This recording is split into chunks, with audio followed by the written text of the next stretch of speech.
دې ماشوم په دې پاکو او په دې نرمو شونډو د ستا همیش لپاره کلام کوي.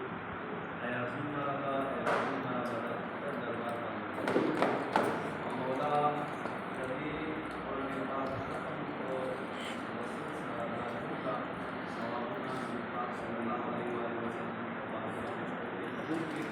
نبي پاک صلی الله علیه وسلم په وسیله سره د نبي محمد علیه السلام نه واخلې.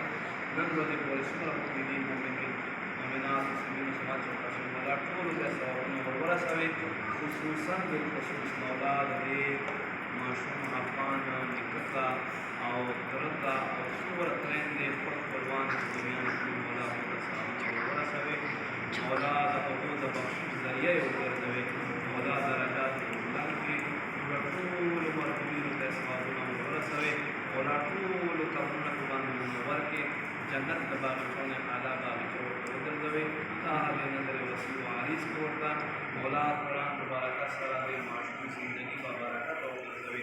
حافظ قرآن عالم دین او د خپلې مور او پلار یو لوړ بچی وګرځوي. دنیا او مولا حدیث علم صحیح تحقیق